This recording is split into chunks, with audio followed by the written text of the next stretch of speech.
Making room for the new. So I wanted to go ahead and start by talking about spiritual law.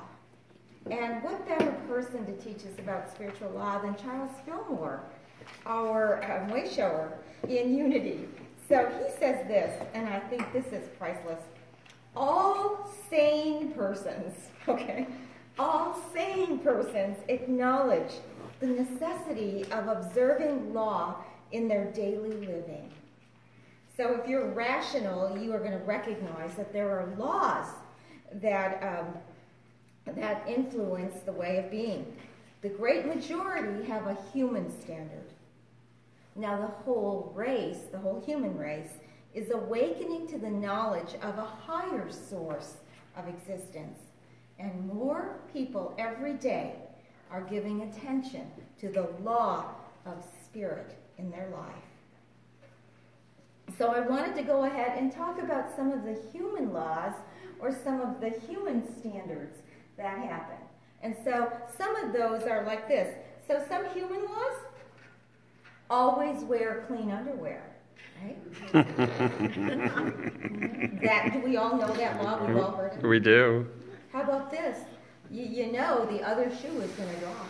Oh, yeah. Another law, don't get too happy, don't count on too much good. That other shoe is going to drop. Then there's Murphy's Law. Murphy's Law, what, something will always go wrong? Or Yeah, something like that. Yeah, there's that law too. And how about this law? This is a thought. Absence makes the heart grow fonder. No. Maybe, maybe not. Sometimes you just say bye-bye, you know? But absence makes the heart grow fonder. And this is one of my favorites. What happens in Vegas stays in Vegas. Hardly ever. Yeah. So true. And so we want to take a look at what we believe. One of the things David Owen Ritz says is your beliefs determine how much prosperity you allow. Mm-hmm. And so you look at what you believe with laws, and I'd say, let's take it one more step. Your practice of prosperity determines your belief. So when we look at what we believe, and when we move from human laws to prosperity laws, he's absolutely right that what you believe is where your mind will allow you, where it will permit you to live in prosperity. So if your thinking and your consciousness goes this far, let's say, that's the amount of prosperity that you will receive. It's kind of a flow. If I allow this much, I'll receive this much. I stay in my comfort zone. That might even be a stretch. However, your practice of prosperity, your practice of prosperity laws determines what you're willing to believe is possible.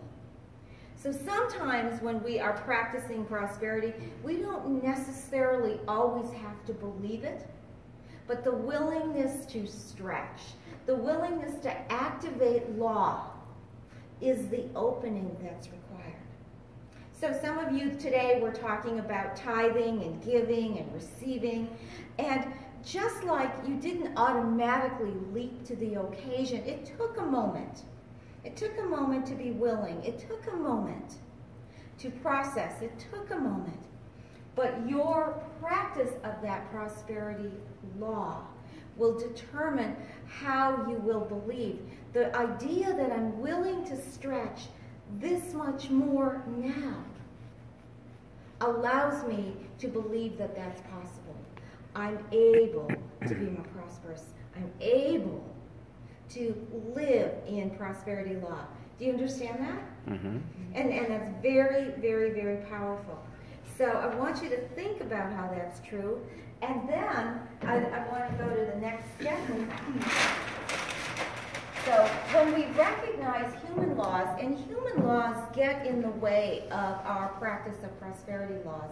Our human laws are, you can't give it all away because you never know when you're going to need it. That's a human law, right? Mm-hmm. Or the human law will be something about that person doesn't deserve it, and that person might be you. I didn't earn it. I didn't deserve it. When you say, like, I know in the past, this isn't for me now, but like when I would make a tithe, like in-kind tithes are good, but like when I'm sitting there, or like when I wanted to do a money tithe, well, I wanted to know where that money was going. That's not really releasing into prosperity, or like doing it in kind because I want to know where it's going. I have to trust. That's human. But trust it's a human, yes, and so what Alyssa's saying is that a human practice of prosperity is I'm going to give, but it's conditional. I'm going to give, but I want to know how you're going to use it. I'm going to give to you because I think that if I give you $5, you're not going to go and buy a beer. If I give you $5, you're going to go and buy a salad.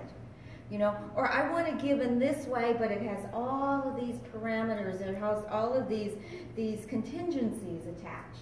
That's very much human practice of prosperity, and so it's subjective, it's dependent on who it is, on what it is, on the situation, and it changes. It changes.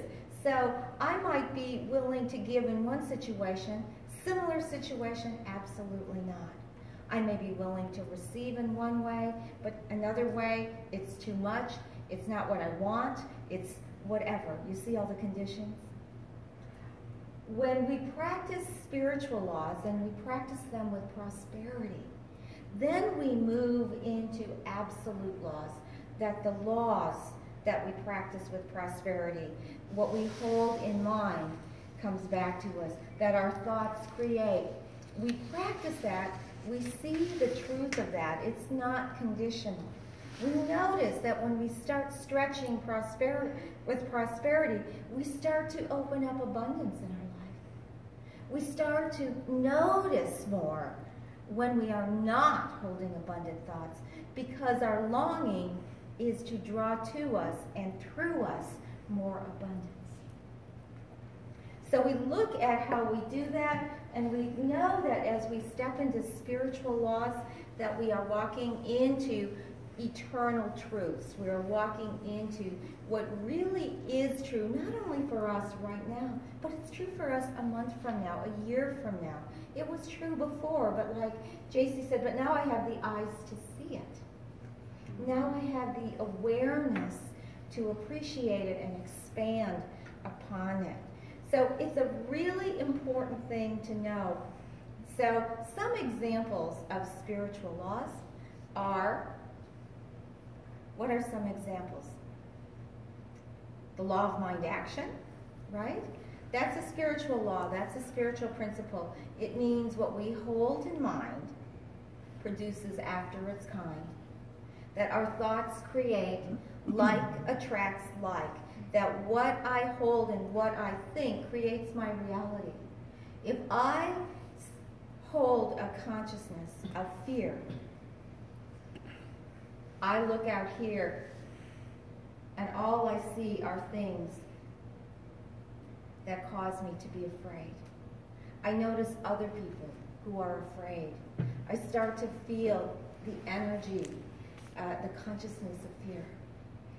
Conversely, if I hold out here the energy of love, and I am resolute in holding out the consciousness of love, I will draw to me opportunities to love more. I'll be aware of when I'm not loving as an opportunity to turn that around. I will become more cognizant of when people are being loving toward me. So that's the practice of mind action. We've already talked today a little bit about the practice, spiritual practice of tithing. That practice of giving to God first, of opening up and being a channel of good. You know, it's a law of 10% where you give, and you give where you're spiritually fed. Who can tell me a little bit more? We've talked about the practice of tithing, but who can tell me a little bit about tithing as a prosperity practice? JC. Well, as a stretch for me, I'll just say, the last time I did prosperity work, Eric Butterworth's chapters on tithing, I love the part where they were like, Jesus didn't say anything about tithing, and I was like, yeah, I'm going to go with that. You know, he didn't say anything about tithing. I'll give what I can when I can, and I'll be okay with that.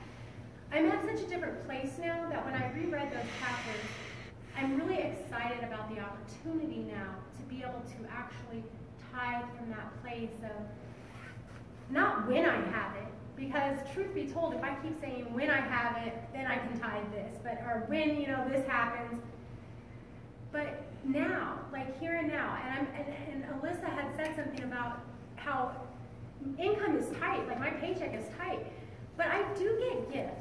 I get unexpected money all the time, and now I'm super excited about this opportunity to start tithing on those unexpected gifts and just kind of start putting my training wheels on, so to speak. With this whole tithing practice.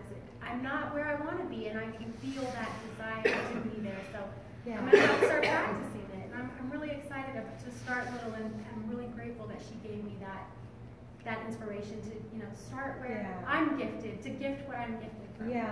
It's tithing is a mature spiritual practice. It's not for babies, that's for sure. And not that I'm calling anyone a baby. Okay. That's not what I'm saying. But what I'm saying is it's a mature commitment to make, because it's a step out in faith, and it's a step out in shifting consciousness away from my money belongs to me. God gives me everything else except my money. My money's mine. So you shift from that, and you shift from, and I'm responsible for it. How much I get is dependent on me and only me all the time. Or if there's somebody else involved, then that person's my source, not God, but that person or that thing, my job, whatever is my source. It's finite and it's limited. So the willingness and the ability to tithe is about trusting God as our abundant source and living that joy. Rick?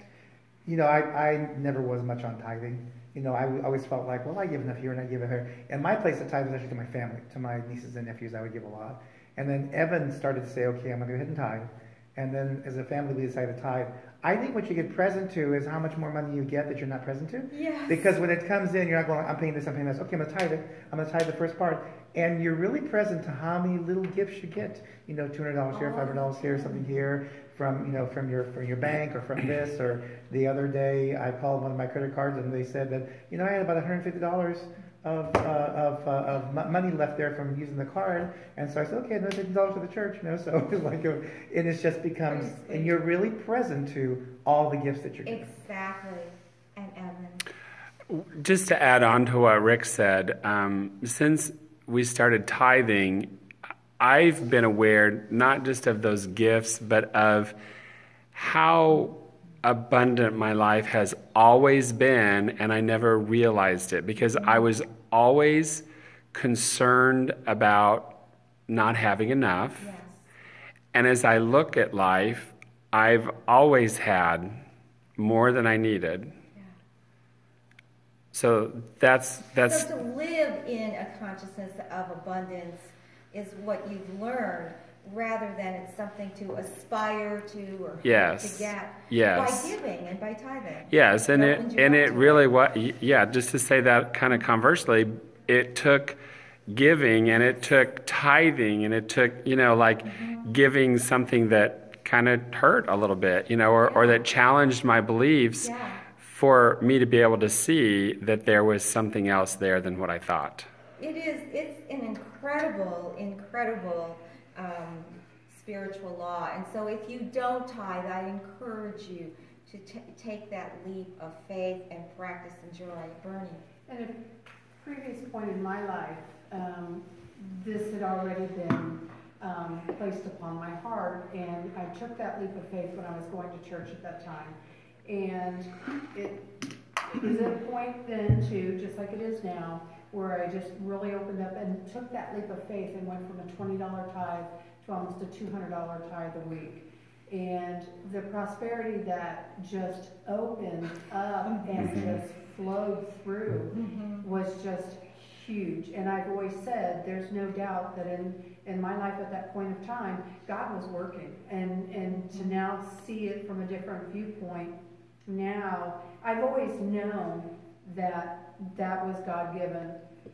But when I moved out here and I got away from that practice, and I got away from all of that. And I knew, but I couldn't get back into it again. It was a hard drive. You have to take the leap of faith all over again. All over again. Yes. Even though I knew that Yes. that was all real Yes. and all worked again, but my life just kind of fell apart. And I kept looking back going, I know that I need to get back to where I was, Yeah. you know, and so it's taken me a few years, but ta-da.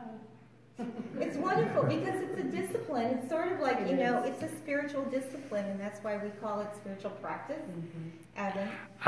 Just as kind of a little aside, I've been struggling with meditation and prayer and like finding, you know, like devoting the time. And one of the things that I keep hearing David Owen Ritz say is that, you know, giving of your time is really giving the time for your spiritual development. And so what you just said has me go, wow, if I tithed my time for my spiritual development, what might open up? Exactly. It's exactly true. And so he puts a different spin on that piece of it. He adds that piece as tithing to your time to God, your time to open up. And it's absolutely true. You know, I call my morning practice, I call my daily bread. It's my daily bread. What do I do? And so I have my daily bread of a little bit of music, a little bit of chanting. I read things that are inspirational, and then I meditate.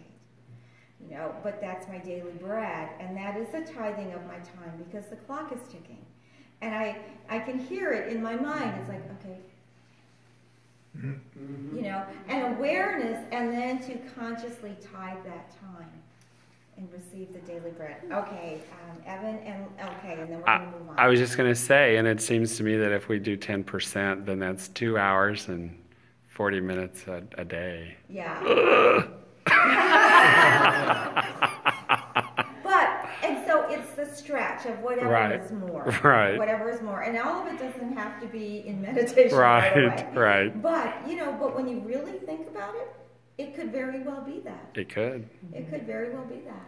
But it's that intention. Okay. I was just going to attest to the same thing, that it can be scary giving your finances, but it was scary as all to ask God and Spirit to slow things down and to start putting these things into my life spiritually for fear that the activity, the business would stop. If you And slow it down. didn't. It became less, but then what came out of it became more. And it's leveling out, and it's incredible. It's counterintuitive, you know, and yet it is extremely true. So these are spiritual laws, spiritual practices, and today we're going to talk about the law of circulation, and I tend to look at it as threefold. I look at it that we create an opening. So we create a vacuum by releasing what doesn't have life or what doesn't have value for us. So we practice that. We create the opening so things can circulate. It's like you open that up, and then you magnify your giving and receiving. And so we've been talking about a lot of that tonight. So you magnify, you rev up that engine, so to speak, of giving and receiving. And wherever you are on that spectrum, do you tend to be more of a giver? Then practice also, still stretch that, you know, give more, but open up consciously the willingness to receive. And one of the best ways to bring that balance is just to practice when you meditate, holding your hands out, opening up, picturing yourself willing to receive.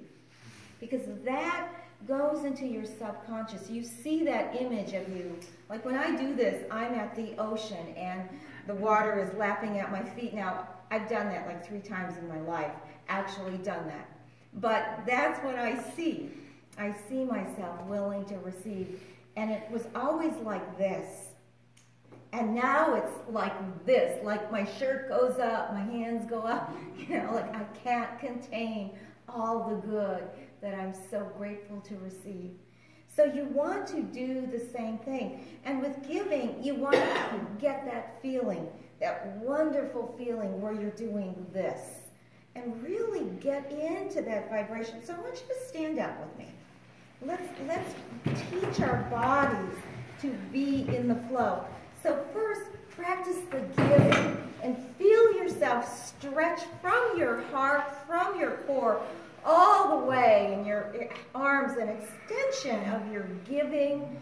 The top of your head, the ability to give. Your feet are moving into source and on earth, but you're giving in every way. And feel the joy that is in your body right here and right now. It's like you can't possibly, in this moment, give more than you're giving. It's that kind of stretch. And know that you give with all your being, for you are a channel of God. You are not who you thought you were. You are so much more than that. God is using you to be a channel of great good. So as you hold this energy, now take your arms and receive.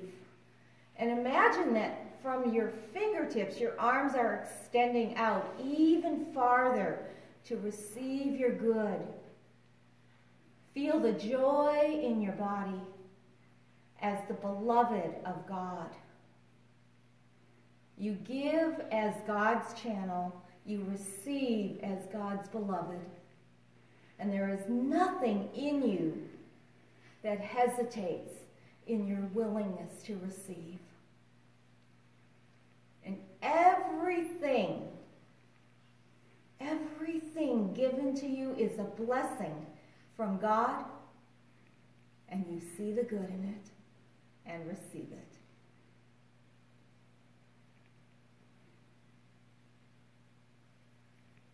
So let's take this space and open up. Now imagine doing this. The flow through you and to you.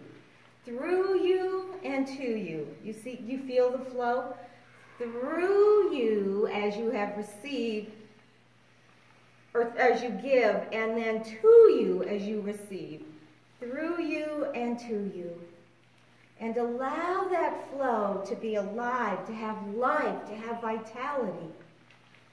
Through you and to you.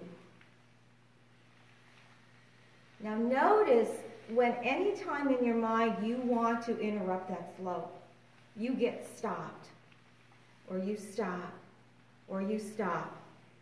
And then consciously open that flow back up. When you hesitate in through you, you hesitate into you. Keep that flow going and allow God to be great in your life.